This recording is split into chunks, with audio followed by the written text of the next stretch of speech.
Ashoka bio classes में आपका एक बार से फिर स्वागत है। हम आज बात करेंगे रुधिर, रक्त यानी ब्लड के बारे में। जब हमें चोट वोट लगता है तो हमें लाल रंग का एक तरल पदार्थ स्रावित होता है, वही क्या कराता है? रक्त। अब रक्त के बारे में जानने का प्रयास करते हैं। जो रक्त होता है यानी रुधिर का जो अध्ययन किया जाता है, उस अध्ययन को क्या कहलाते हैं? हीमेटोलॉजी। यानी रुधिर के अध्ययन को कहते हैं हीमेटोलॉजी।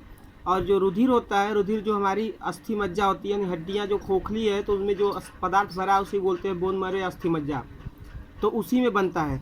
तो रुधिर के निर्माण की प्रक्रिया को बोलते हैं हीमोपोएसिस। रुधिर जो होता है इसका पीएच क्या होता है? 7.4, यानी ये कुछ क्षारीय होता है। बात करते हैं रुधिर जो होता है इसी को क्या बोलते हैं? तरल संयोजी ऊतक, या यही क्या होता है? आभासी संयोजी ऊतक का भी कार्य करता है। यानी कि तरल संयोजी ऊतक या आभासी संयोजी ऊतक किसको बोलते हैं? रुधिर को। अब बात करते हैं रुधिर के घटक। तो रुधिर जो होता है, रुधिर मुख्यतः दो पदार्थों से यानी दो प्रकार के पदार्थों से मिलकर बना होता है। एक होता है प्लाज्मा और दूसरा होता है रुधिर कणिकाएं। अब प्लाज्मा की बात करते हैं। जब आपको अनुभव होगा, जब चोट लग जाता है, खून बहता है और खून जम जाता है। जब खून का थक्का जम जाता है तो उसके ऊपर देखेंगे तो हल्का पीले रंग का एक पारदर्शी माने आर पार दिखने वाला पानी जैसा पदार्थ दिखता है। जब खून जम जाता है तो ऊपर, तो वही पानी वाला भाग ही क्या कहलाता है? इसका प्लाज्मा। जो कितना भाग होता है? लगभग 55% बनाता है। और उसके नीचे जो लाल रंग का गाढ़ा थक्का जमता है उसको बोलते हैं रुधिर कणिकाएं। ये रुधिर कणिकाएं जो होती है इसका लगभग 45% भाग बनाती हैं। अब बात करते हैं किसका? प्लाज्मा की।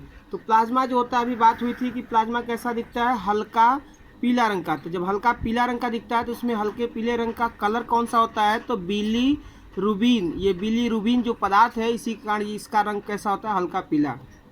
प्लाज्मा में जो होता है, चूँकि प्लाज्मा पानी वाला ही भाग था तो उसमें मैक्सिमम पानी होगा, तो उसमें क्या होता है? 90 से 92% के आसपास होता है जल और 7 से 9% के आसपास होता है कार्बनिक पदार्थ। कार्बनिक पदार्थ में जैसे पचा हुआ भोज्य पदार्थ, जब खाना पीना खाते हैं तो कार्बोहाइड्रेट पचता है तो ग्लूकोज में, वसा जो होता है वसी अम्ल में, और प्रोटीन जो होता है वो अमीनो अम्ल में पचता है। तो वो सब पदार्थ इसी भाग इतने भाग में मिले होते हैं।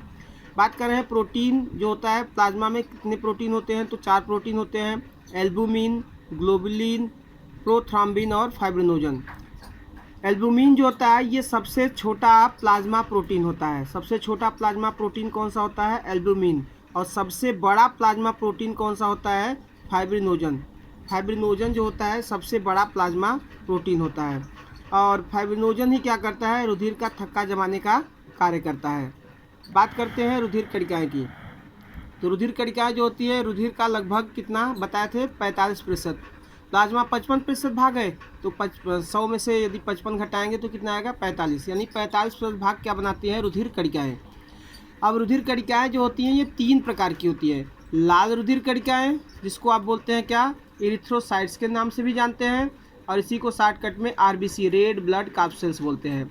दूसरा होता है श्वेत रुधिर कणिकाएं, इसी को ल्यूकोसाइट्स बोलते हैं, और इसको शॉर्टकट बोलते हैं डब्ल्यूबीसी यानी व्हाइट ब्लड कार्पसेल्स, श्वेत रुधिर कणिकाएं।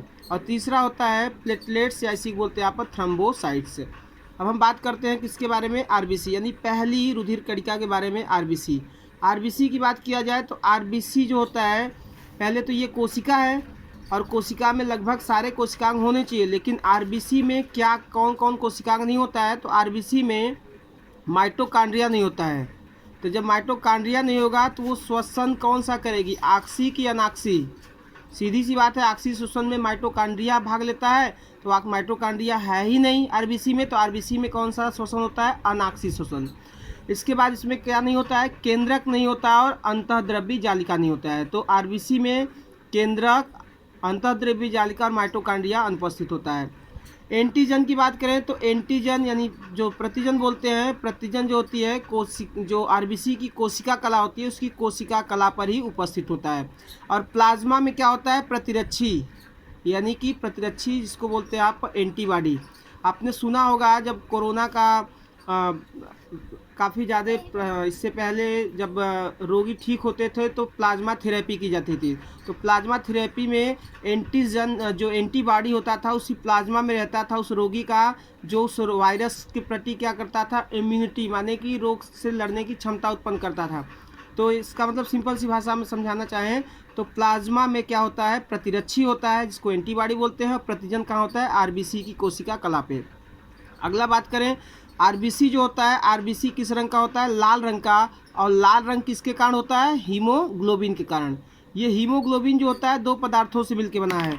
हीम जो है वो आयरन को इंडिकेट कर रहा है, यानी हीम जो है ये होता है लोहा, Fe लोहा होता है, और ग्लोबिन क्या होता है, ये प्रोटीन होता है। तो हीमोग्लोबिन में क्या क्या हो गया, आयरन और ग्लोबिन प्रोटीन।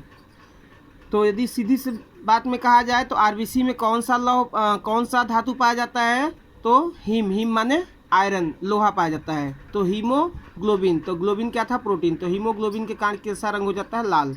अगली बात किया जाए तो आरबीसी जो होता है, एक आरबीसी में हीमोग्लोबिन की संख्या, यानी एक आरबीसी में हीमोग्लोबिन की संख्या लगभग 26.5 करोड़ होता है। तो आप सोच सकते हैं कि वैसे भी आरबीसी, एक जो आरबीसी होती है तो एक आरबीसी को देखेंगे तो हल्के पीले रंग का दिखाई देता है। वो हमें जो लाल रंग की आरबीसी दिखाई देती है वो आरबीसी का समूह होता है, न कि एक आरबीसी होती है। आरबीसी हल्के पीले रंग का दिखाई देगा, लेकिन पूरे समूह में ये लोग रहते हैं, इसलिए कैसे दिखाई देते हैं, लाल।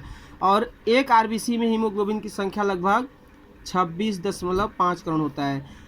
ये जो बात कर रहे हैं कि आरबीसी का निर्माण कहाँ होता है, तो अस्थि मज्जा यानी बोन मैरो में, जो बड़ी बड़ी हड्डियाँ उसमें जो खोखला स्थान है उसी को बोन मैरो बोलते हैं। तो उसी में क्या होता है, आरबीसी का निर्माण होता है। भ्रूण, जब हम माँ के गर्भ में थे, यानी जो भ्रूण होते हैं, भ्रूणों में आरबीसी का निर्माण कहाँ होता है, यकृत और प्लीहा द्वारा। यकृत और प्लीहा द्वारा क्या होता है, भ्रूणों में आरबीसी का निर्माण। और हम लोगों में यानी बड़ों में या बच्चों में किससे होता है, अस्थि मज्जा में। बात करते हैं आरबीसी यानी रक्त बैंक यानी ब्लड बैंक के नाम से, और आरबीसी का कब्रिस्तान किसको बोलते हैं, प्लीहा को। ब्लड बैंक यानी रुधिर को स्टोर करने का भी काम करता है प्लीहा, इसी को स्प्लीन बोला जाता है। और आरबीसी जो होता है, आरबीसी का जब आरबीसी मर जाती है लगभग 120 से 127 दिन इसका जीवन काल होता है आरबीसी का। तो 120 से 127 दिन के आसपास जब ये मरेगी तो ये आरबीसी जो होती है जाके प्लीहा में नष्ट होती है। तो जहाँ नष्ट होती है उसी को नाम दिया है आरबीसी का कब्रगाह। इसके अलावा बात किए थे अभी कि आरबीसी में क्या नहीं था, केंद्रक नहीं था, केंद्रक अनुपस्थित था। लेकिन देखिए दो जंतु हैं, ऊंट और लामा। ऊंट और लामा दो ऐसे जंतु हैं जिसके आरबीसी में केंद्रक उपस्थित होता है।